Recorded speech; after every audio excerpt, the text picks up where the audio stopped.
छोलिया हो या लोबिया, सफेद चने या काले चने, सब कुछ मजेदार बने। विदिशा डिटर्जेंट को powered by Victus tax.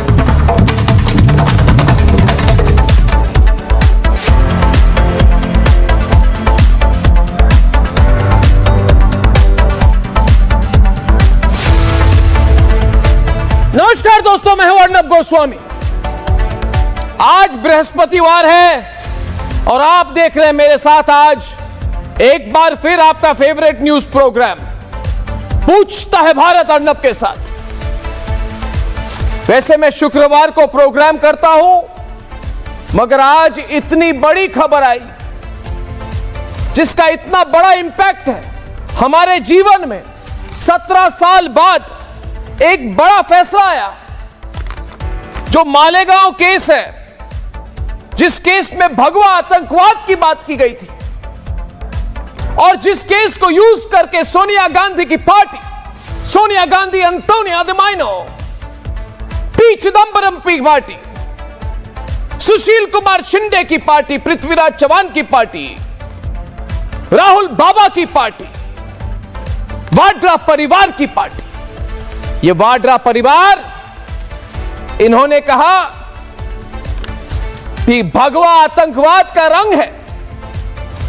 Saffron terrorism की कॉन्सेप्ट इन्होंने निकाली क्योंकि इनको लगा कि जिहादी आतंकवाद के बहुत लोग, हजारों लोग, सैकड़ों लोग, लाखों लोग इस देश में शिकार हो चुके हैं और इनको अपनी मुस्लिम वोट बैंक को खुश करना था, इनको पाकिस्तान को खुश करना था। और वही पाकिस्तान जिनके हाथ में, जैसे मोदी जी ने कहा, रिमोट कंट्रोल है कांग्रेस पार्टी की दोस्तों, तो इन्होंने क्या किया? इन्होंने पूरी लंबी चौड़ी साजिश बनाई कि मालेगांव केस में साध्वी प्रज्ञा सिंह ठाकुर के खिलाफ गलत आरोप लगा दो। लेफ्टिनेंट कर्नल, उस समय के लेफ्टिनेंट कर्नल और अब ब्रिगेडियर श्रीकांत पुरोहित के खिलाफ, मेजर रिटायर्ड रमेश उपाध्याय के खिलाफ, अजय राहिरकर के खिलाफ, सुधाकर त्रिवेदी के खिलाफ, सुधाकर चतुर्वेदी के खिलाफ और समीर कुलकर्णी के खिलाफ यह केस लगा दो कि ये सारे आतंकवादी हैं। यही Congress party, Sonia Gandhi, Antonio de Maino, Rahul Baba की पार्टी, इन्होंने कहा इन्हें फंसा दो, इन्हें आरोपी बना दो और कहो फिर उसके बाद कि भगवा आतंकवाद है। कोई सबूत ना हो मगर कह दो कि हिंदू आतंकवादी है। कौन कहता है कि सिर्फ पाकिस्तान के लश्कर ए तोयबा, जैश ए मोहम्मद और हिजबुल मुजाहिदीन आतंकवादी है? कौन कहता है कि बुरहान वानी, अजमाल कसाब, मन्नन वानी, सैयद सलाहुद्दीन, मसूद अजहर, कौन कहता है आतंकवादी है? कांग्रेस पार्टी ने कहा कि अरे ये तो हिंदू आतंकवादी है। बैलेंस कर दो पूरी बात को। और भारत जो एक हिंदू मेजॉरिटी देश था, है और रहेगा, भारत में लोगों को कह दो कि अरे वो हिंदू हो, ये हुए आपके आतंकवादी, तो बैलेंस हो गई ना बात। उस तरफ अगर हफीज सईद, सैयद सलाहुद्दीन, मसूद अजहर हैं, तो इस तरफ साध्वी प्रज्ञा सिंह ठाकुर है, कर्नल श्रीकांत पुरोहित है और रमेश उपाध्याय है। उनकी आइडिया क्या थी? उनकी थिंकिंग क्या थी दोस्तों? उनकी थिंकिंग थी कि हिंदुओं को बैकफुट पे डाल दो ताकि हिंदू कभी कह ना सके कि ये पाकिस्तानी जिहादी आतंकवादी और इनके भारत में बैठने वाले स्लीपर सेल आतंकवाद वहीं पनपता है। वो बाटला हाउस टाइप आतंकवाद हो, सिम्मी टाइप आतंकवाद हो, क्या पीएफआई टाइप आतंकवाद हो, रेडिकलाइज्ड आतंकवाद, हमास वाली सोच, अल-कायदा वाली सोच। और हर बार कोई हिंदू कहे, कोई भारतीय नागरिक कहे तो कह दो कि देखिए आपके तो आतंकवादी है। और ये बैलेंसिंग वाली सोच के कारण हमें कितना नुकसान हुआ है ये मुझे आपको कहने की जरूरत नहीं है दोस्तों। 17 साल, 17,000 हेडलाइन, 17 लाख गालियां, 17 करोड़ आरोप, 17 करोड़ बार इन्होंने कहा, ये कांग्रेस वालों ने कहा कि 26/11 तो आरएसएस की साजिश है। और आज जब सवाल पूछता है भारत कि अरे ओ दिग्विजय सिंह जी, सुशील कुमार शिंदे जी और उस समय के एटीएस परमबीर जी आके कहिए ना, है कौन आतंकवादी? आप सब ने मिलकर कोशिश की थी भगवा आतंकवाद के झूठ को सच बताने की कोशिश की थी।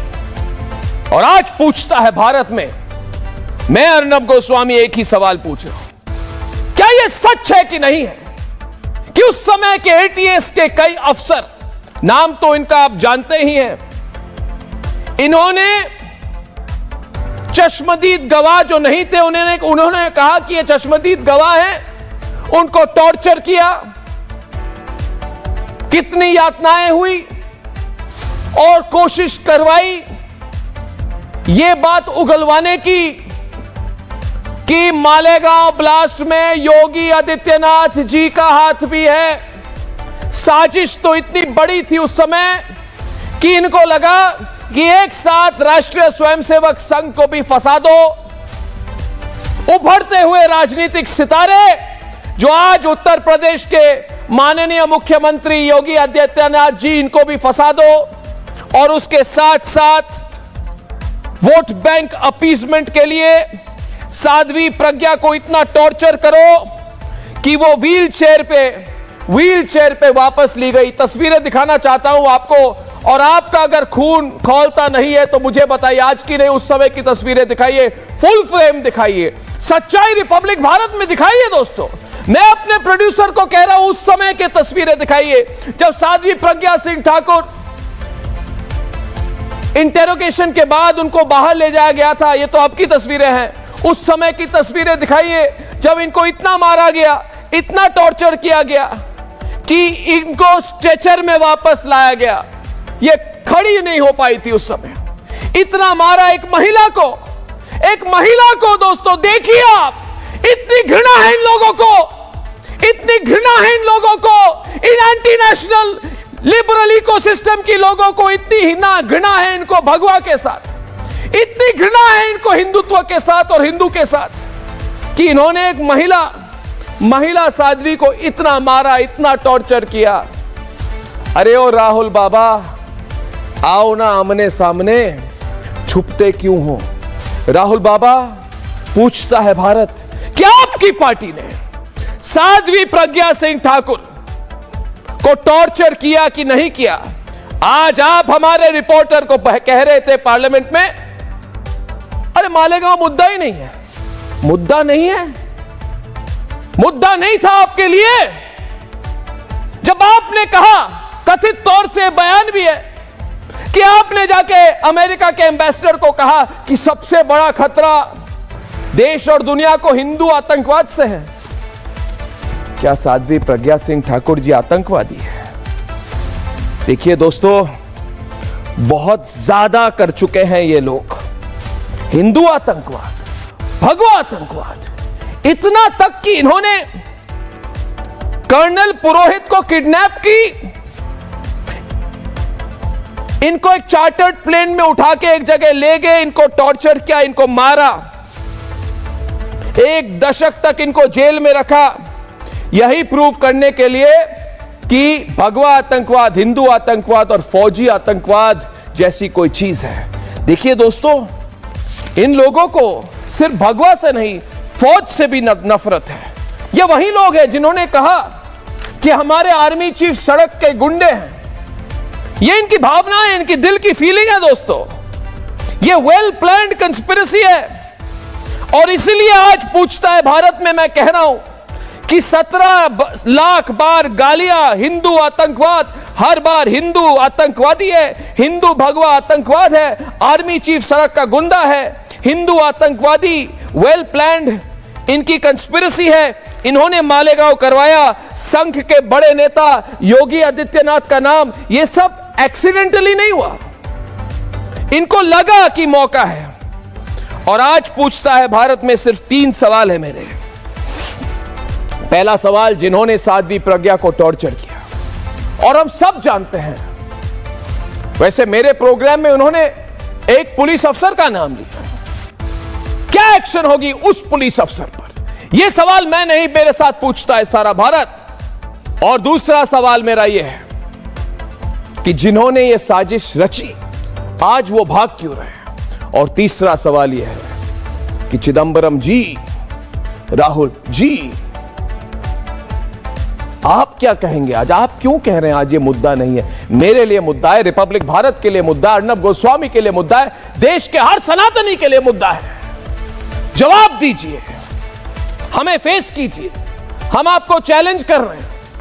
हिम्मत है तो सामने आइए, मेरे स्टूडियो के दरवाजे खुले हैं। राहुल बाबा, आओ डिबेट करो मेरे साथ, है हिम्मत तो करिए आप।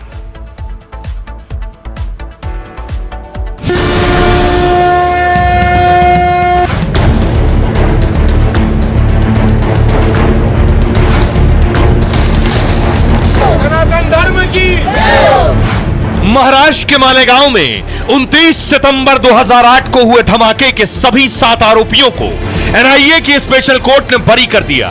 अदालत ने साफ कर दिया कि आरोपियों के खिलाफ कोई पुख्ता सबूत नहीं है। मिलावटी सबूत पेश किए गए, सबूतों के साथ छेड़छाड़ हुई। एटीएस और एनआईए की चार्जशीट में बहुत फर्क था। एक कोर्ट ने सभी आरोपियों को निर्दोष मुक्त कर दिया कि 17 साल के संघर्ष के बाद ये बात साबित हुआ कि भगवा आतंकवाद नाम की कोई चीज नहीं है। एनआईए की स्पेशल कोर्ट ने न सिर्फ मालेगांव ब्लास्ट के आरोपियों को बाइज्जत बरी किया, बल्कि तत्कालीन यूपीए सरकार के झूठ का पर्दाफाश कर दिया। सिर्फ साध्वी प्रज्ञा ठाकुर और कर्नल प्रसाद पुरोहित समेत 7 आरोपी दोषमुक्त नहीं हुए, बल्कि भगवा आतंकवाद की थ्योरी गढ़ने वालों का मुंह काला हो गया। कांग्रेस के भगवा आतंकवाद की थ्योरी फ्लॉप हो गई। कांग्रेस के तुष्टीकरण की हवा निकल गई। मुस्लिम वोट बैंक के लिए फैलाया गया भ्रमजाल टूट गया और एंटी हिंदू टूल किट पूरी तरह एक्सपोज हो गई। कांग्रेस पार्टी ने एक झूठा षड्यंत्र किया भगवा आतंकवाद का, और इसको बोलना शुरू किया और हर केस पे फंसाने की कोशिश शुरू की। कई जिंदगियां बर्बाद हो गई, यही आरोप लगा के अपोजिशन ने, यही कांग्रेस ने लगा कि आज बर्बाद किया। उन सारे परिवारों को शुभकामनाएं, लेकिन आज वो सब रो रहे होंगे। भगवा आतंकवाद का फेक नैरेटिव गढ़ने वाली कांग्रेस आज मुंह छिपाती दिखी। राहुल गांधी ने मालेगांव ब्लास्ट मामले में आए फैसले पर चुप्पी साध ली। Look, please don't try and digress the issue. वहीं भगवा आतंकवाद की फेक थ्योरी गढ़ने और उसका प्रचार प्रसार करने वाली कांग्रेस आज यू टर्न मारते दिखी। बीजेपी तो ये कहती रही है सर कि हिंदू टेरर का जो शब्द था वो कांग्रेस ने दिया था। बिल्कुल गलत कहते हैं, बिल्कुल गलत कहते हैं। लेफ्ट लिबरल इकोसिस्टम बेनकाब हो चुका है। भगवा आतंकवाद मिथक साबित हो चुका है। आज आरोपी दोषमुक्त हैं और कांग्रेस सवालों के घेरे में। सवाल ये कि हिंदुओं को बदनाम करने की कोशिश क्यों की? सेना को आतंकवाद के जाल में घसीटने की कोशिश क्यों हुई? आतंकवाद को भगवा से जोड़ने की कोशिश क्यों की गई? साध्वी प्रज्ञा और प्रसाद पुरोहित का गुनहगार कौन है? और सबसे बड़ा सवाल ये कि आरोपियों की जिंदगी तबाह करने का जिम्मेदार कौन है? पूछता है भारत। दोस्तों, पूछता है भारत में आज मेरे साथ पहले आज कई हमारे इधर राजनीतिक सितारे हैं। मुमताज आलम रिजवी जी नमस्कार, हफीज गुलाम सरवार जी पीस पार्टी के प्रवक्ता नमस्कार, रत्नाकर त्रिपाठी जी नमस्कार, संजीव उनियाल जी नमस्कार, आचार्य विक्रमादित्य जी नमस्कार, प्रेम शुक्ला जी नमस्कार, स्वामी अनंतनाथ सरस्वती जी नमस्कार। ये साध्वी प्रज्ञा ठाकुर जी के सहयोगी रहे, इन पर भी बहुत यातनाएं दी गई हैं, इनके साथ भी आज बात होगी। मेजर रमेश उपाध्याय जी हमारे साथ हैं, वो आने वाले हैं। ब्रिगेडियर राजकुमार जी हमारे साथ हैं, assistant director general military intelligence थे उस समय जब कर्नल श्रीकांत पुरोहित मिलिट्री इंटेलिजेंस में थे। इनको सब पता है कि कर्नल श्रीकांत पुरोहित देश के लिए क्या करते थे और इसकी सच्चाई क्या है। तो आपके साथ शुरुआत करना चाहूंगा ब्रिगेडियर राजकुमार जी, ये जो झूठा केस था, क्या आपको उम्मीद थी कि ये केस आज खत्म हो जाएगी, ये बरी हो जाएंगे? और इस केस के बारे में कुछ हमारे दर्शकों को बताएं जो इनको अभी तक पता नहीं हुआ होगा। ये केस कैसी हुई, ये साजिश कैसी रची गई, जरा बताइए हमें ब्रिगेडियर साहब।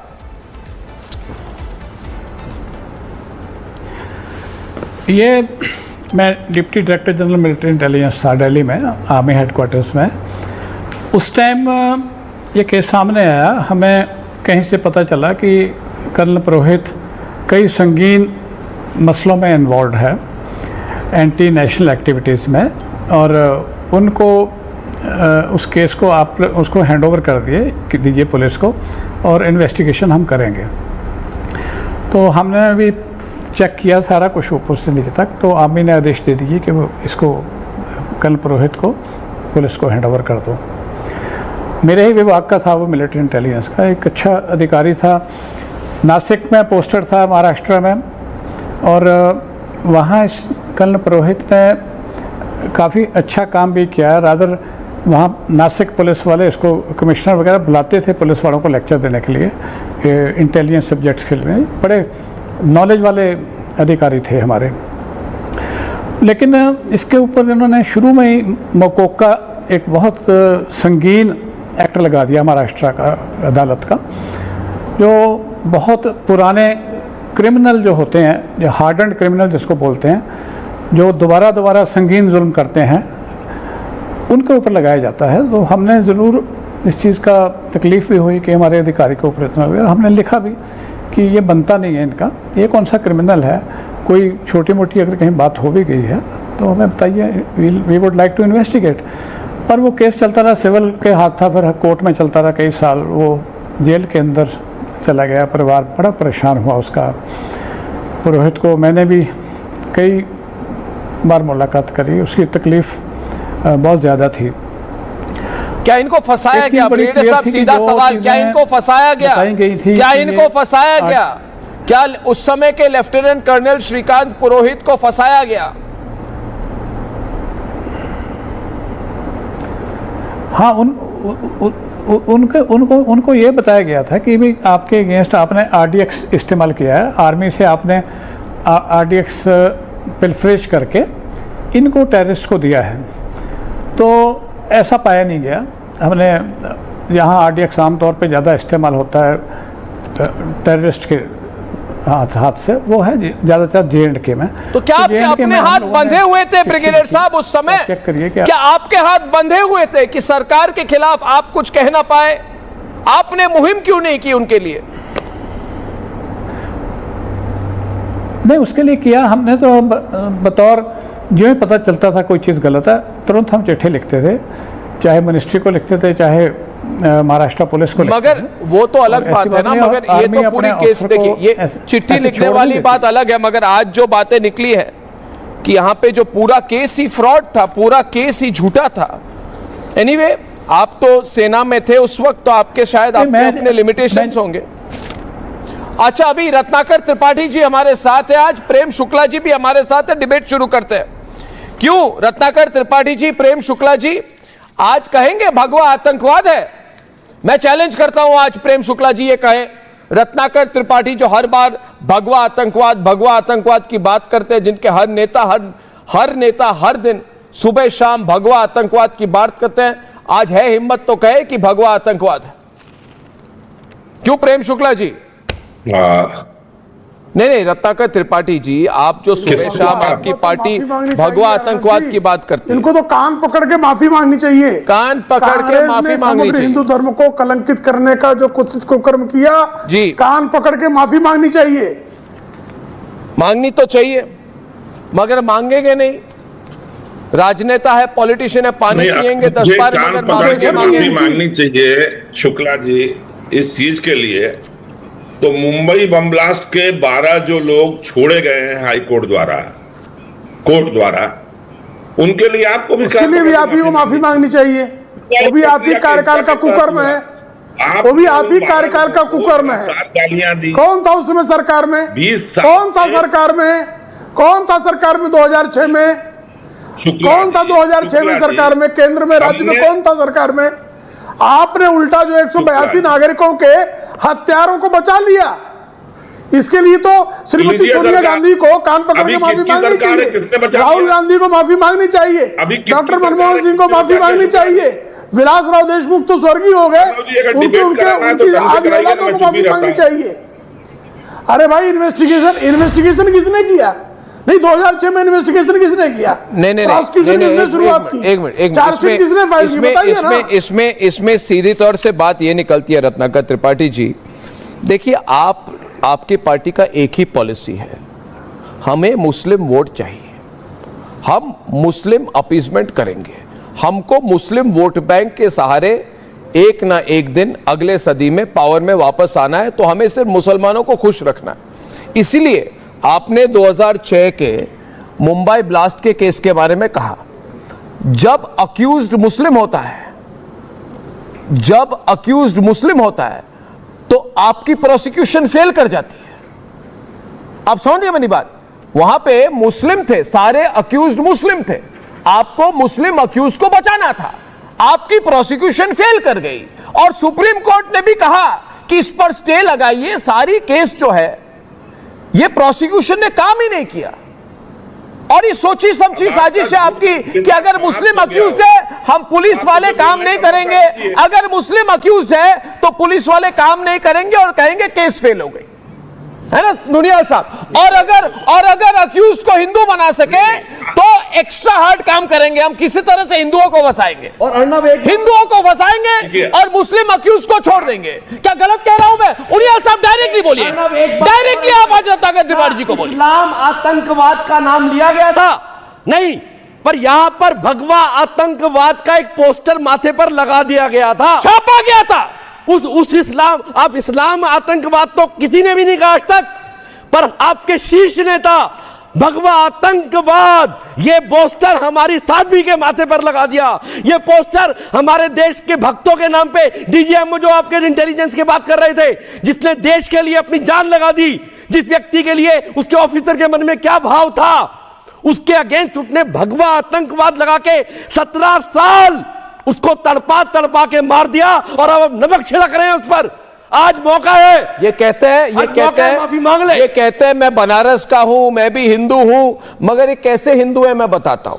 ये ऐसे हिंदू है रत्नाकर त्रिपाठी जी जिनको कोई बुरा नहीं लगता कि इनके धर्म को आतंकी धर्म कहा जाता है, इनको अच्छा लगता है। रत्नाकर त्रिपाठी जी को लगता है ठीक है भगवा आतंकवाद कह के थोड़ी बैलेंसिंग हो गई, और फिर रत्नाकर त्रिपाठी जी सोचते हैं मेरी राजनीतिक करियर तो अभी भी सामने है, मैं क्यों अलग बोलूं, मेरी चिंतन अलग क्यों हो, तो मैं सुशील कुमार शिंदे और चिदंबरम जी की फिलॉसफी पर चलता रहूंगा, झूठ बोलूं मैं भी भगवा आतंकवाद के बारे में बोलूं, मगर उस समय के तत्कालीन गृह मंत्री के बारे में बोल के मैं अपने पॉलिटिकल करियर को खराब क्यों करूंगा? कल कहीं मुझे मौका मिल जाए विधायक बनने का, क्यों? रत्नाकर त्रिपाठी चुप है? अगर हिंदू है तो खून खोलता नहीं है आपको? अगर हिंदू है तो खून खोलता नहीं है? खून खोलता है कि नहीं देंगे तो ये मेरा क्लास शो होगा। क्या अगर आप मुझे बोलने का मौका नहीं देंगे तो ये मेरा आपका लास्ट शो होगा। अरे मेरा आपका लास्ट शो हो, फर्स्ट शो हो, मगर मैं पूछूंगा आपको, आप आज बोलिए भगवा आतंकवाद का झूठ कांग्रेस पार्टी ने फैलाई थी कि नहीं फैलाई? अगर मैं आपसे कुछ पूछूं तो आप जवाब देंगे, आप पूछ नहीं रहे हैं, मैं कह रहा हूं, आप जवाब दीजिए। पहली चीज, अब बीच में मत बोलिएगा, आपसे या इस पैनल में बैठे किसी से मुझे इस बात का सर्टिफिकेट नहीं चाहिए कि मैं हिंदू हूं या ना हूं।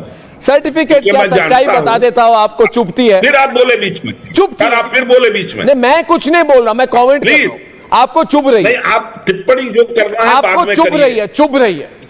देखिए आप नहीं बोलने दे रहे हैं, मैं चुप हो जाऊंगा फिर। नहीं, चुप होके गुस्सा दिखाने के, अगर गुस्सा है तो चैलेंज करता हूं, बोलिए मुझे, अन्ना आप गलत बोल रहे हो। डॉक्टर गोस्वामी मुझे बोलने दें, आप समझ नहीं पा रहे हैं मुझे। हरियाली आंसू मत फैलाइए। अरे सर देखिए, फिर आप बीच में बोले, कुछ नहीं बोल रहा, आप बोल लीजिए। मैं नहीं चुप हूं, मैं चुप हूं, आप ही बोल लीजिए। नहीं मैं चुप हूं, बोलिए ना। आपके अपने शो में राजकुमार जी जो डेप्यूटी डायरेक्टर इंटेलिजेंस थे, जनरल डीडीजी इंटेलिजेंस आर्मी, उन्होंने कहा कि हमको इनपुट मिली थी। यह नहीं कहा कि कांग्रेस को मिली थी या बॉम्बे पुलिस को मिली थी, और हमने अपने इनपुट पे हमारे यहां डिसाइड हुआ कि हम हैंडओवर करेंगे, और उसके बाद जो हुआ आपके सामने है। ये क्या तो हुआ तथ्य जरा था ना, बताइए। 19 मेरे तो नहीं गलत बोला। आचार्य साहब डिबेट पर है। त्रिपाठी जी गलत बोल रहे हैं। डिबेट हो जाए वर्सेस कि इनपुट वर्सेस कर दो। यहाँ पर खबर आई थी, खबर किसने प्लेस फिर आप कराई बीच थी, में बोले। कहां से प्लेस कराई थी? सरकार ने बोला था कि इस प्रकार के एलिगेशंस है, सरकार ने लगाए थे, जबरदस्ती लगाए थे। और आपको पता होना चाहिए कि सबसे पहले उस ब्लास्ट के अंदर सिमी का नाम आया था, सिमी का नाम, और हेमंत करकरे ने इसके ऊपर प्रेस कॉन्फ्रेंस करी। अर्णव को याद होगा, अर्णव जी को याद होगा कि सिमी का नाम आया था, और तो और एक आनंद मठ ऑर्गेनाइजेशन का भी नाम आया था उसके अंदर। और उसके बाद लगातार कैसे जबरदस्ती प्लेस करा दिया गया कि कैसे हिंदुओं को जबरदस्ती फंसाना है। आतंकवाद वास्तविक तौर पे वो था कि औरंगजेब का जमाना याद दिलवा दिया, किस प्रकार से मुगलों के टाइम पर हिंदुओं को त्रास दिया जाता था, गर्म तवे पे बिठा दिया जाता था, वही हाल किया गया। और सबसे बड़ी बात तो आज जो कोर्ट ने कही, आरडीएक्स का नामो निशान नहीं था।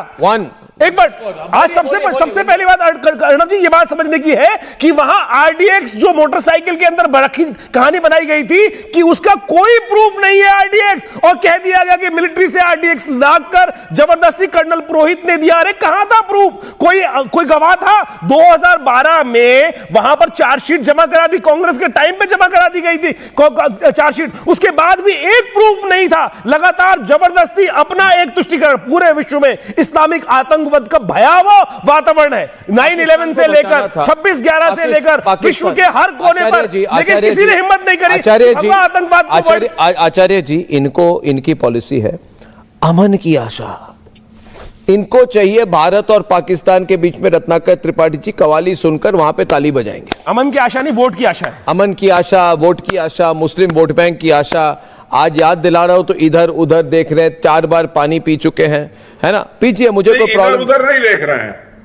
आप जब बोलने का मौका नहीं देंगे तो मैं बस आपकी इज्जत करते हुए मैं मौका दे रहा हूं। मैं आपको एक कमेंट बताता हूं, मैं जानना चाहता हूं और पूछता है। आप भाग जाएंगे फिर से। नहीं, मेरी बात सुनिए। आप मेरे मामले में भगोड़े, अब जब मैं बोलना चालूंगा तो भाग जाएंगे। देखिए क्या बोला आपने। मुझे आपने भगोड़ा कहा। मैं आपको याद दिलाऊं रत्नाकर त्रिपाठी जी, रत्नाकर त्रिपाठी, अभी आपने मुझे भगोड़ा कहा तो कुछ कहूंगा आपको मैं। भगोड़े तो आप है, आपकी पार्टी है कि जब अर्णब गोस्वामी जेल में गया, कब जेल में गया ये सोचिए। मैंने साध्वी प्रज्ञा सिंह ठाकुर की इंटरव्यू की 29 अक्टूबर 2020 को, जहां पे उन्होंने बहुत कुछ कहा। और आपके सरकार, आपकी कांग्रेस पार्टी और आपके परमवीर सिंह के बारे में बहुत कुछ कहा उन्होंने। उसके 5 दिन में मेरी मैं तो मेरी बात सुनिए। अरे रुकिए, मैं तो हीरो की तरह अंदर गया और हीरो की तरह बाहर आया। भगोड़े तो आप है ना कि आज भी मुझे फेस नहीं कर पा रहे। मैं कह रहा हूं आज आप कह दे, कोई कह दे कि अर्णब गोस्वामी मैं हिंदू आतंकवाद की थ्योरी को प्रूव करूंगा, तो प्रूव करिए मेरे प्रोग्राम पर। मैं तो प्रूव करिए, माफी मांगिए। अर्णब गोस्वामी जी, अब आप कृपया 2 मिनट चुप हो जाइए। मैं फिर कहूंगा कि कर्नल पुरोहित की जो अरेस्टिंग हुई, हैंडओवर हुआ फ्रॉम मिलिट्री। राजकुमार जी, माननीय राजकुमार जी जो डीजीजी थे, उनका फिर से आप प्ले कर लीजिए। और दूसरे आप परमवीर जी के बात बता रहे हैं, तो कौन सा परमवीर जी को सजा मिल गई? फडणवीस गवर्नमेंट ने 2023 में परमवीर जी को रीइंस्टेट किया। जितने दिन वो सस्पेंड थे उसकी सैलरी दी, उसको भी रीइंस्टेट किया और सारे के सारे लाभ के साथ छोड़ा। तो ये तो तय हो गया कि ये जो भगवा आतंकवाद तथाकथित आप बोल रहे हैं, उसकी थ्योरी करने में जो परमवीर थे, जिन्हें सजा मिलनी चाहिए, उन्हें लाभ मिला। तो आप किसको कर रहे हैं? को बड़े छोटे कहता अपराधू। आप कांग्रेस को बोल रहे हैं, आप फडणवीस को नहीं बोलेंगे, आप शिंदे को नहीं बोलेंगे, क्यों परमवीर को दे दिए आप? और जब 2017 में मकोका ड्रॉप होने के बाद कोर्ट में एनआईए ने कह दिया कि आप इनको डिस्चार्ज करें, तो ना हम फेवर करेंगे ना अपोज करेंगे। 24 अप्रैल 2017 मेरी 2 विनती है। तो उसी समय इस चीज की बात की जाती मेरी 2 विनती है। सीधी बात पंडित जी मेरी जब मेरी आपके कॉर्पोरेट नहीं मेरी करते दो हैं विनतियां आपसे, statement इधर और दो विनतियां आपसे, एक पार्ट दो हटा चार दिया गया। मेरी दो विनतियां तो आपसे उसके बाद प्लीज, क्या होना था, दोषारोपण सबको करने की बजाय एक हिंदू के लिए भगवा क्या है, हमारे परिवारों में भगवा किसको कहते हैं? वह आर्यों की विजय पताका, ऋषियों का प्रवेश है, त्याग और शुचिता का देता, सबको शुभ संदेश है। आप ये देखिए कि आज भगवा के साथ आतंकवाद जब लगता है तो भारतीय जनता पार्टी को प्रेम, इनकी पार्टी को दुख नहीं होता, आरएसएस को दुख नहीं होता, 100 करोड़ हिंदू रोने लगता है। ऐसी आवाज आती है जैसे अर्णव की आवाज आती है। वो दर्द आपके अंदर क्यों नहीं है? यह है प्रश्न, आज ज्वलंत प्रश्न। आपके पास वो दर्द तो क्यों नहीं है? कर रहे हैं अर्णव जी दहाड़ नहीं रहे थे, रो रहे थे। नहीं, वो दर्द क्यों नहीं है आपके पास? कहना चाहते हैं कि वो आप रो रहे आज थे। भी डायरेक्टर मुझे तो लगा जनरल कि वो इंटेलिजेंस दहाड़ पर रहे उंगली उठाते हैं, आप परमवीर के फेवर में बोलते हैं, आप अर्णव के ऊपर 4 लांछन लगाते हैं, पर आप ये नहीं कहते हमारी पार्टी ने भगवा हिंदू को कह के, आतंकवाद को कह के बदनाम किया 100 करोड़ लोगों को। ये क्या है कि जब अक्यूज मुस्लिम होता है तो इनको बचाना होता है, फिर जाके वो कहेंगे देखिए इसको हमने बचाया, अभी मुसलमान वोट बैंक हमें वोट दो। अगर अक्यूज हिंदू होता है तो इनको फंसाना पड़ता है, फिर जाके मुसलमान वोट बैंक के पास जाके कहेंगे देखो हमने श्रीकांत पुरोहित को फंसाया, अभी हमें इनाम दो। क्या इनाम मिलेगा आपको?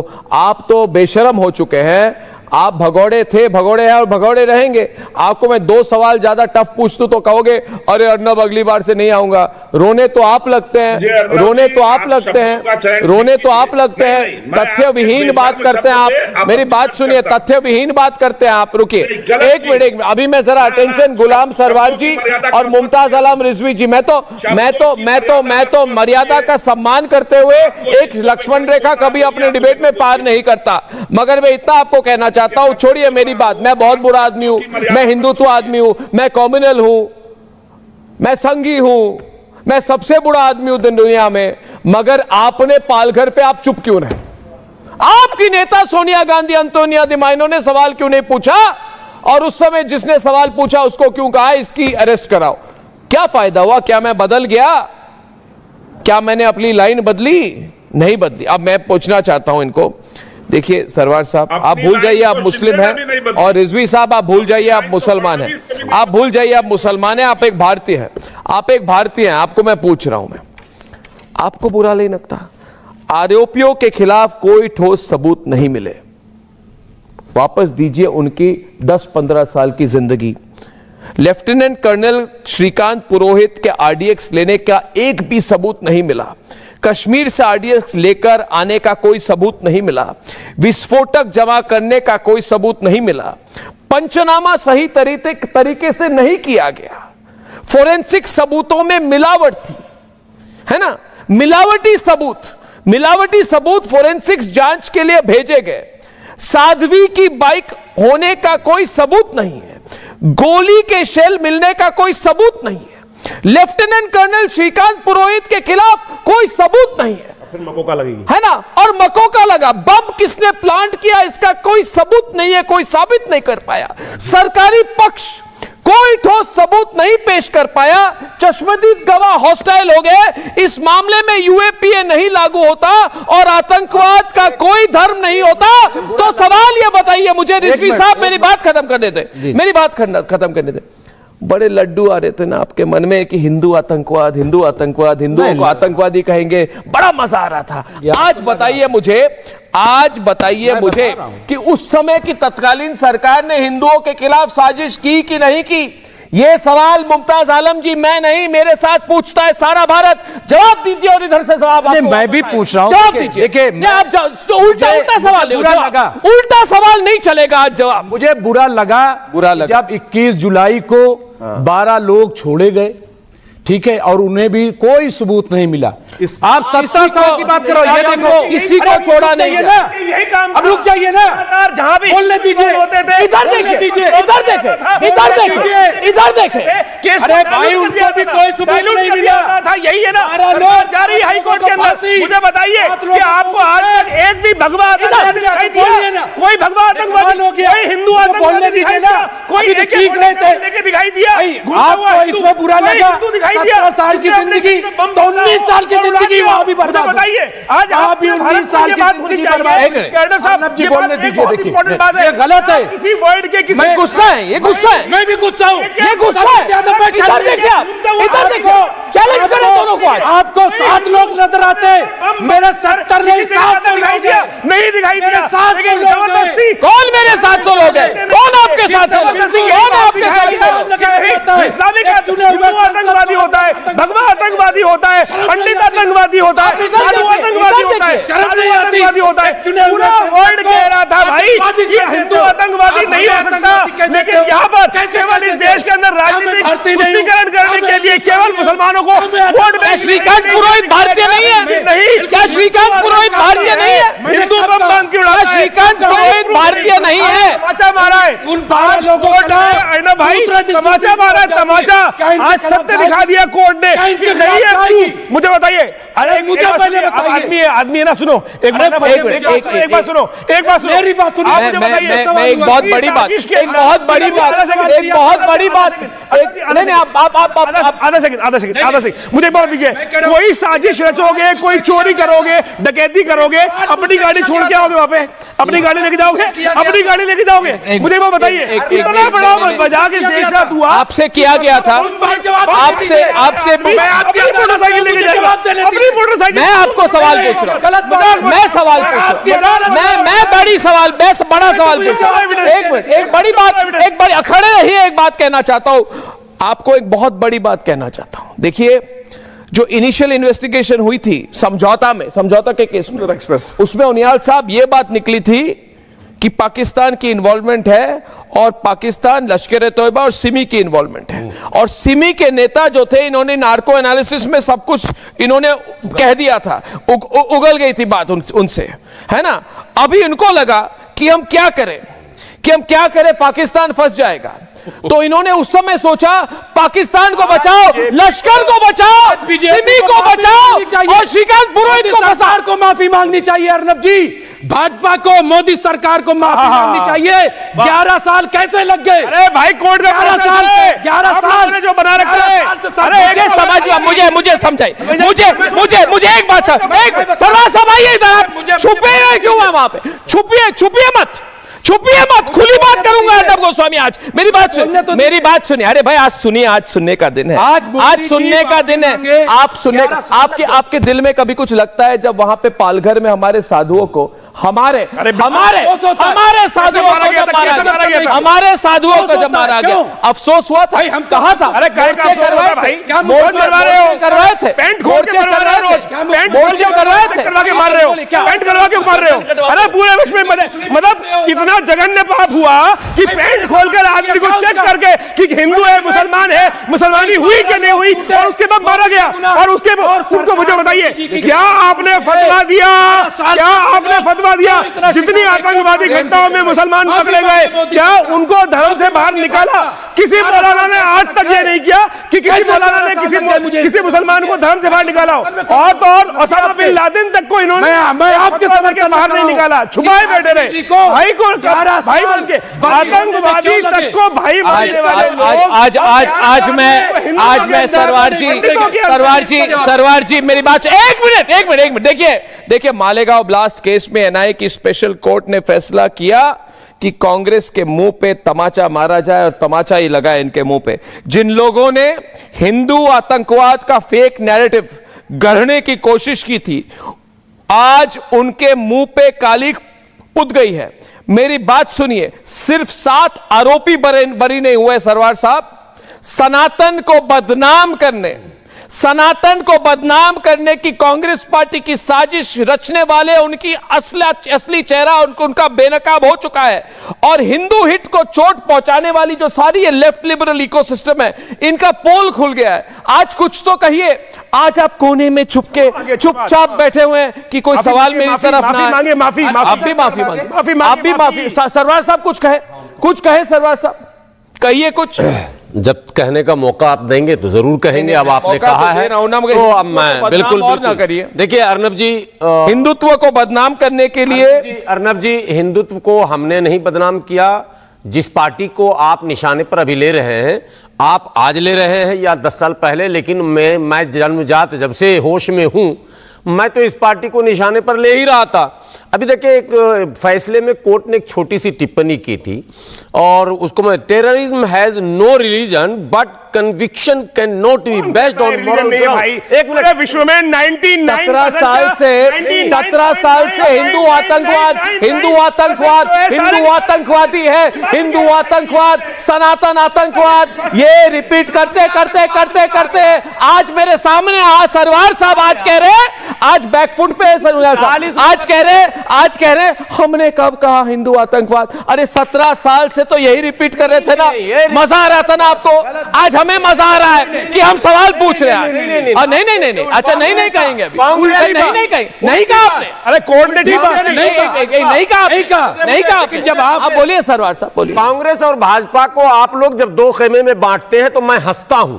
मैं इसलिए हंसता हूं कि आप लोग शायद उठा के कांग्रेस को मेरे खेमे में जबरदस्ती डालते हैं। अरे आप खड़े होते हो साथ में, कांग्रेस ने आप खड़े होते हो, 72,000 में खड़े होते को जेल में डलवाया, वहां जाके कहते हैं 72,000 मुस्लिम नौजवानों को आतंकवाद के नाम पर अंदर जाके कौन 72,000 मुस्लिम नौजवानों को कौन खड़ा हो जाता है? आचार्य जी, 72,000 मुस्लिम नौजवानों को आतंकवाद के नाम पर कांग्रेस ने जेल की सलाखों में डाला और बारी बारी से कोई 10 साल, कोई 15 साल, कोई 20 साल, कोई 25 साल जेल में रहकर बाइज्जत बरी होता। कांग्रेस मुसलमानों से पहले माफी मांगे और आपसे भी माफी मांगे, हिंदुओं से भी। ये खेल कांग्रेस क्यों खेल रही है? इन्वेस्टिगेशन के नाम पर एजेंसियों को हाथ का खिलौना कौन बना रहा? कौन है? एक ही बात कहिए, आज एक ही बात बताइए। आपकी उम्र 50 साल से ऊपर है, आपकी उम्र 50 साल से ऊपर है। आप उल्टा सवाल मैं कह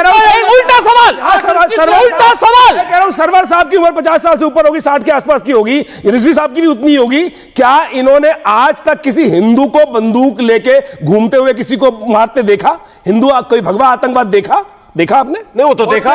कहां देखा? गोडसे की सुई। असली बात सब इनको प्रॉब्लम हिंदुओं से है, हमें प्रॉब्लम इस्लाम से नहीं है, इन्हें प्रॉब्लम हिंदुओं से। हमें प्रॉब्लम इस्लाम से नहीं है, इनको प्रॉब्लम हिंदुओं से। हिंदुओं से क्या प्रॉब्लम है? हिंदुओं से क्या प्रॉब्लम है? हिंदुओं से क्या प्रॉब्लम है? नहीं, गोडसे हिंदुओं का प्रतीक था, गोडसे मेरा प्रतीक है। मैंने कहा कभी, मैंने कहा एक मिनट बताइए, आप कौन होते हैं? इंदिरा गांधी आप कौन होते हैं? कौन होते हैं? मैंने उन्होंने सवाल किया, मैंने जवाब दिया। मैंने कहा सवाल किया, मैंने जवाब दिया। क्या मैंने कहा कि एक मिनट सुनिए मेरी बात, एक मिनट सुनिए मेरी बात। क्या मैंने कभी कहा? नहीं, मेरी बात सुनिए, मेरी पूरी, अरे पूरी बात कह दूं मैं। मैंने कभी कहा कि जो दिग्विजय जिसको कहते हैं ओसामा जी, आपके ओसामा बिन लादेन, मैंने कभी कहा किसी धर्म के प्रतीक है? तो आप कौन होते हुए कहने के लिए कि गोडसे हिंदुओं का प्रतीक है? माफी मांगिए, सोच बदलनी पड़ेगी, आपको सोच बदलनी पड़ेगी। सोचने, अरे तो हिंदुओं का प्रतीक है क्या? मैंने ठेका लेके रखा है गोडसे का, मैंने ठेका लेके रखा है गोडसे का। मेरे पे क्यों थोप रहे हो? मैं हिंदू हूं, हिंदू था, हिंदू रहूंगा। गोडसे ज्यादा मत कहो। गोडसे को, अरे तो मैं क्या करूं? मैं वो क्या सिखों का प्रतीक है जिसने मारा हो? आतंकवादी मुसलमान है। अरे हिंदू, अरे आतंकवादी लेकिन मारा। अरे है ही जब झूठ बोल के रखा। आज हमारे साथ प्रोग्राम पे शांत हो जाए मेजर रमेश उपाध्याय जी हमारे साथ। पहले तो मेजर रमेश उपाध्याय जी को हम सब मिलकर आज इनको हम बधाई दें। मेजर रमेश उपाध्याय जी जिन पर बहुत टॉर्चर किया, इनको, इनके परिवार को जो इन्होंने फेस किया ना, मैं इसका वर्णन नहीं कर पाऊंगा। तो मेजर रमेश उपाध्याय जी, बहुत बहुत बधाई हो। मैं अर्नब गोस्वामी बोल रहा हूं, मेरी आवाज आपको आ रही है मेजर साहब? जी सर। आज आप बरी हो गए, यू आर एक्विटेड। बहुत बहुत बधाई हो आपको।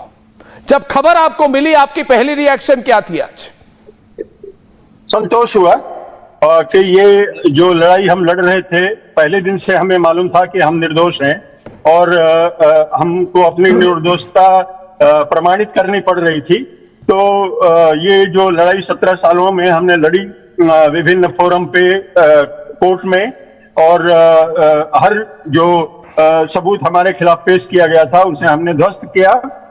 तो उसका एक हमें बहुत खुशी हुई, एक संतोष मिला, एक आनंद की अनुभूति हुई। और ये मल्टीपल इसलिए है कि इस केस के साथ भगवा आतंकवाद भी जोड़ा गया था, हिंदुओं को आतंकी भी जोड़ा गया था, इसको पॉलिटिसाइज करने की कोशिश की थी। और जो लोग हमारे साथ इस लड़ाई में समर्थन में थे उसमें रिपब्लिक टीवी एक था। अर्नब जी, मैं आपको हृदय से धन्यवाद देता हूं। सुदर्शन टीवी भी था, उसको भी मैं धन्यवाद देता हूं। और बहुत सारे जो जर्नलिस्ट यहाँ पर आते थे, उनका समर्थन हम लोगों को मिलता था, उनका सहयोग मिलता था, वो हमारा हौसला अफजाई करते थे। मैं आपके माध्यम से उन सभी को आभार प्रकट करता हूं। जो ये पॉलिटिकल नैरेटिव था वो उसका जवाब तो पॉलिटिशियन लोग देंगे, लेकिन इसमें जो सबसे ज्यादा अफसोस हमें है वो सरकार से भी और आर्मी से भी है, क्योंकि आर्मी ने जिस अधिकारी को हम लोगों के सहायता करने के लिए भेजा वो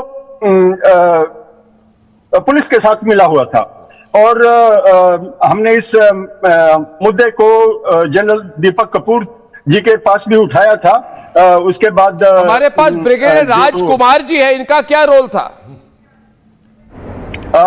इन्होंने जो भी शिकायतें हमारी इनके पास तक पहुंचती थी वो सरकार तक पहुंचाते थे, लेकिन उसका कोई असर हमारे ऊपर हुआ हो, इसका पॉजिटिव इफेक्ट हमारे ऊपर हुआ हो, मैं नहीं जानता। लेकिन इनका बहुत बहुत आभार है कि इन्होंने हमारे जो हम लोगों को तकलीफें होती थी, हम लोग सरकार को लिखते थे, आर्मी को लिखते थे, वो इन्होंने आगे पहुंचाने की कोशिश की। मेजर साहब, मैं चाहता हूं पूरी दुनिया जाने कि आप पर जितने लोग हैं, जितने वहां पे लोग हैं जिन्होंने आपका समर्थन किया, जो साध्वी प्रज्ञा सिंह ठाकुर जी के साथ थे, उन पर क्या बीती। इसलिए हमारे साथ स्वामी अनंतनाथ सरस्वती जी बहुत देर से जुड़े हुए हैं। ये साध्वी प्रज्ञा ठाकुर जी के सहयोगी रहे हैं, इन पर भी बहुत यातनाएं दी गई है। जरा अपने एक्सपीरियंस के बारे में बताएं। स्वामी जी नमस्कार। मुझे कहा गया कि आपको भी बहुत प्रताड़ित किया गया था, इस पर जरा आप बताइए, क्या बीती है आप पर और साध्वी प्रज्ञा सिंह ठाकुर जी पर?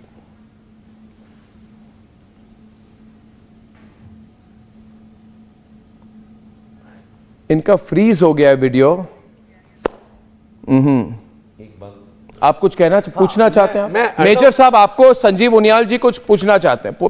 मेजर साहब को हार्दिक बधाई पहले तो, बहुत बहुत बधाई। और इतना पेशेंस रखा आपने, और आज आपकी जो दिल से आवाज आई पहली वो ये आई कि कौन लोग मेरे साथ खड़े रहे और तो कौन में बधाई के पात्र हैं हम सब भी, कि आज हम ऐसे चैनल पर हैं, चाहे वो किसी भी जाति धर्म के हैं, कि जिस चैनल ने ऐसी मुसीबत में जो आपके साथ खड़े रहे। तो अर्नब को बहुत बहुत बधाई, आपकी पूरी टीम को बधाई। एक बात मैं और कहना चाहता हूं जो शायद इनका दर्द होगा, अगर ये लोग नहीं थे तो वो वैक्यूम जिसने सब कुछ क्रिएट किया था, जिसने कि ये हिंदू आतंकवाद का जामा पहनाया था, 100 करोड़ लोगों के माथे पर कलंकित किया था, क्या उनको सीआरपीसी में 191 सेक्शन 193 में परजुरी में उनके अगेंस्ट कार्रवाई करके 7 साल की सजा मिलनी चाहिए? क्यों नहीं मिलनी चाहिए? क्यों इन्होंने बदनाम किया? और एक बात और कहने के बाद, मुमताज भाई का दर्द मुझे नजर आता है। वो इसलिए नजर आता है, मुमताज भाई का दर्द नजर इसलिए आता है, मुमताज भाई मैं आपके साथ हूं, क्योंकि जो भगवा आतंकवाद एयर में था 17 साल से, उसको धाराशाही कर दिया कोर्ट के माध्यम से, परंतु आज भी मुस्लिम आतंकवाद बड़े बड़े अक्षरों में लिखा है। शायद यही दर्द है आपका। क्यों लिखा है ना भाई? 21 जुलाई को क्यों निकलते आतंकवादी? क्यों निकलते हैं मदरसे से आतंकवादी? क्यों निकलते हैं मदरसों से बम बनाने का सामान? क्यों निकलता है मदरसों से AK-47? बताइए क्यों बढ़ाया जाता है? लगातार छापे पड़ रहे हैं, लगातार एक के बाद एक मदरसों से, मस्जिदों से, मुझे बताइए आतंकवादी क्यों निकल रहे हैं? क्या बढ़ा रहे हो भाई? क्या बढ़ा रहे हो? क्या बढ़ा रहे हो?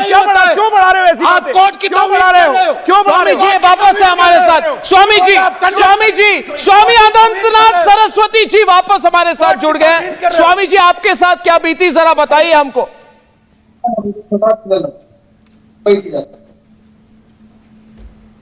यहाँ बहुत लोगों ने बहुत कुछ बोला, मुझे आज भी वो दिन याद है 5 जनवरी 2011 का, जब हम सुसाइड अटेम्प्ट करते हैं कांग्रेस की यातना से। मैं एक पैरोकार था सेशन कोर्ट से लेकर सुप्रीम कोर्ट तक का मालेगांव ब्लास्ट में।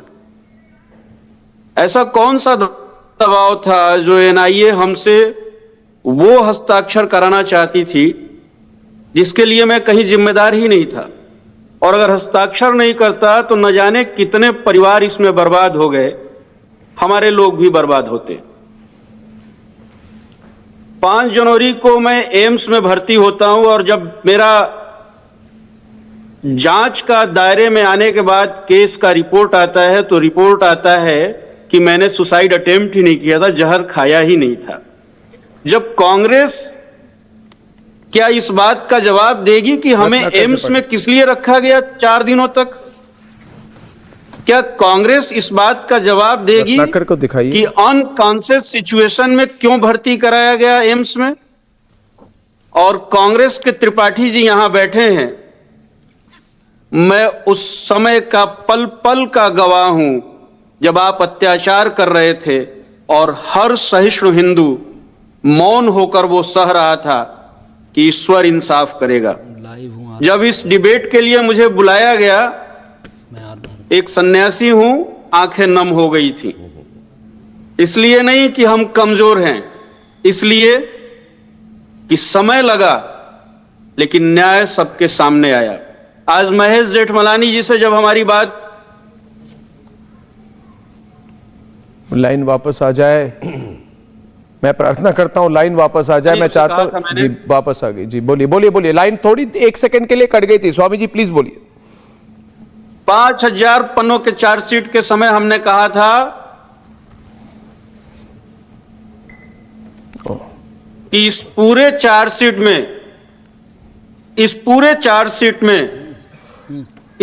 चार्जशीट में जो बाइक की बात कही जा रही है, जितने तेजी से 2 दिनों के अंदर एटीएस यह प्रमाणित करने पे लगी थी कि यह बाइक प्रज्ञा सिंह ठाकुर की है, अगर अच्छे से जांच हो तो फॉरेंसिक लैब से रिपोर्ट आने में उसको 48 घंटे से ज्यादा लगेगा। साहब, ये 2008 की घटना है, आज के टेक्नोलॉजी की घटना नहीं है। उस समय व्हाट्सएप नहीं हुआ करता था। और साहब, जिस प्रकार से एजेंसियां टॉर्चर करती थी वो मुझे याद है। दिल्ली मेट्रो में 2009-10 में मैं जा रहा था, जाड़े का समय था, एजेंसी के लोग एक आगे और एक पीछे, और पब्लिक के बीच से मुझे निकाल कर लेकर चले गए, और उनका वो शब्द था कि गवाही हमारे फेवर में दो, नहीं तो अंजाम राम जी कल सांगरा और एटीएस के द्वारा इंदौर में गायब हुए परिवारों की हालत तुम्हें पता है, आज तक लाश नहीं मिली है। 25 दिसंबर को वापस जेजे हॉस्पिटल पहुंचा मुंबई दिल्ली से, और एफआईआर लॉन्च है, डाटा है सारी चीजों का। जो कांग्रेस ने किया उसको भुलाया नहीं जा सकता। हम लोग सन्यासी हैं, हम राजनीति नहीं जानते। हमारे लिए भारत प्रथम है, भगवा प्रथम है। आपको शर्म भी नहीं आई? आप हिंदू होकर दिग्विजय सिंह बोलते थे कि भगवा आतंकवाद है। हम किस हक से माने कि आप लोग हिंदू हैं और आप हिंदुओं के लिए सोचते हैं? किससे सुपारी ली हुई है साहब आप लोगों ने? हिंदुत्व को बदनाम करने की सुपारी किससे ली है? ये कड़वा शब्द बोलते समय भी मैं नहीं चाहता हूं कि मैं आपको ऐसा कड़वा शब्द बोलूं कि आप जवाब देने में अक्षम हो जाएं, लेकिन वो 5000 पन्नों का चार्जशीट पढ़िएगा। आपकी गढ़ी हुई कहानी उस समय ही गलत थी। आज हम लोग सुकून में हैं कि आज हम बेदाग साबित हुए और भारत की कानून व्यवस्था ने माना कि हमारा 17 साल गया। जवानी चली गई साहब वो कांग्रेस के रचे खेल में, और हम मर के जिंदा हो गए। आपने इतिहास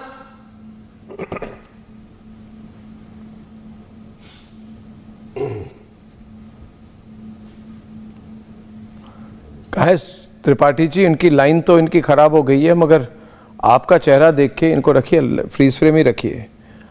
आप अक्षम नहीं, आप सक्षम नहीं है जवाब देने में। कहने को कुछ नहीं है, सिर्फ वफादारी है वाड्रा परिवार की और कुछ नहीं है आपकी। आपके पास आज कुछ नहीं है, सिर्फ वाड्रा परिवार की वफादारी। ध्यान है अर्णव जी, जी बोलिए। अर्णव जी, डेट वाइज मुझे याद है 30 दिसंबर की रात दिल्ली से हमें इनडायरेक्टली एनआईए का थ्रेट आता है, जैसे गुंडे थ्रेट देते हैं वैसे। अगर टेक्नोलॉजी आज विकसित है, उस समय के हमारे मोबाइल के डिटेल निकाले जा सकते हैं। और मैंने जेजे हॉस्पिटल में कंप्लेन भी किया जाकर के वापस मुंबई। मैं जानता हूं स्वामी जी, स्वामी जी मैं सब जानता हूं। और दिसंबर 2010 के बाद 5 जनवरी 2011 को मुझे सुसाइड अटेम्प्ट करना पड़ा। और ये कांग्रेस की सरकार कह रही है एम्स में मैं क्या पिकनिक मनाने गया था। ये देखिए स्वामी जी, स्वामी जी एक बात आपको कहूं, ये कांग्रेस पार्टी का ना कभी बदली थी ना कभी बदलेगी। मेरी भी बहुत एक्सपीरियंस है। रात के 12:30 बजे ऑफिस से वापस आते हुए एसिड अटैक मुझे और मुझ पर एसिड अटैक करवाते हैं क्योंकि मैंने पालघर पर साधुओं को मारा क्यों गया, ये सवाल पूछा। और मैंने पूछा सोनिया गांधी, अंतोनिया दी माइनो, अगर ये साधु हिंदू नहीं होते मगर किसी और दूसरे धर्म के गुरु होते या प्रचारक होते तो क्या आप चुप रहते? तो मुझे भी बुलाया गया, कई घंटों तक पुलिस स्टेशन में रखा गया, जेल में रखवाया गया और कहा गया अपनी लाइन बदल लो। मगर आज रत्नाकर त्रिपाठी जी, मैं भी खड़ा हूं चट्टान की तरह, और स्वामी सरस्वती जी भी खड़े हैं और मेजर रमेश उपाध्याय भी खड़े हैं। मैं चैलेंज करता हूं कांग्रेस पार्टी को, क्या कर लोगे? किसका क्या बिगाड़ पाया आप? 5 तारीख को अर्णव जी चंडीगढ़ में मैं जा रहा था रिपोर्ट करने जी। एक माफिया की तरह 3 तारीख को फोन करके दिल्ली में 4 तारीख को उठा करके एनआईए हेडक्वार्टर ले जाया जाता है। माफिया ही तो थी। एनआईए हेडक्वार्टर में ले जाकर के 4 तारीख को जो टॉर्चर किया जाता है, इनके टॉर्चर का तरीका याद है? योगी जी का नाम ला रहे थे। इन्हें याद है कि इनके अधिकारी एनआईए से क्यों संपर्क में थे? इन्हें याद है कि इनके कांग्रेस के कौन कौन से लीडर एनआईए के लिए डिप्यूटेड थे कि आप एक क्षण का कांग्रेस हेडक्वार्टर को बातें बोल रहे हैं, रिपोर्ट करोगे? और आप आज बोल रहे हो त्रिपाठी जी बचाव करने की स्थिति में नहीं है साहब। त्रिपाठी जी थोड़ा शर्म करो, बात सुन लीजिए। हम बदतमीजी पर नहीं आना चाहते हैं। आपने बोला बहुत, थोड़ा शर्म करो। अंदाजा है तुम्हें एम्स में हम क्या कराने गए थे वहां पे? और आप इतने बिके हुए लोग हो कि पूरे सरकारी तंत्र को आपने पंगु बना कर रख दिया था। बढ़िया हमारे पास रखी हुई है साहब, स्वामी जी आज भी ना छोड़े। आज एक कोर्ट से बरी हुए हैं, आप उसकी इज्जत कीजिए बस। अभी भी धमकी, और अभी भी धमकी, आज भी स्वामी जी को धमकी, आज भी बदतमीजी, आज भी धमकी, आज भी माफियागिरी। ये माफियागिरी नहीं चलेगी, ये खड़ी है, ये माफियागिरी नहीं चलेगी, ये माफियागिरी बंद करो, ये माफियागिरी नहीं, माफियागिरी चलेगी, ये बदतमीजी नहीं चलेगी है। यानी न्याय के अंदर बैठकर दादागिरी नहीं चलेगी, नहीं चलेगी। अरे छोड़िए, अरे ये लोग स्वामी जी भगवान की कृपा आप पर है। ये लोग योगी जी को भी फंसाना चाहते थे। आज देखिए योगी जी कहाँ है और ये कहाँ है। अर्णव जी वहां पर उस वक्त ऐसी खबर भी आई थी, छोड़ दीजिए, जबरदस्ती दबाव डाला जा रहा था। योगी जी का नाम लो, योगी जी का नाम लो, योगी जी का नाम लो, तमाम लोगों का नाम लो। सच तो हमने कह दिया है, समय कम है, मुझे प्रोग्राम खत्म करना पड़ेगा। मगर हमेशा की तरह एक बार फिर मैं कहना चाहता हूं कि सत्य परेशान हो सकता है मगर पराजित नहीं। बहुत बहुत धन्यवाद, नमस्कार।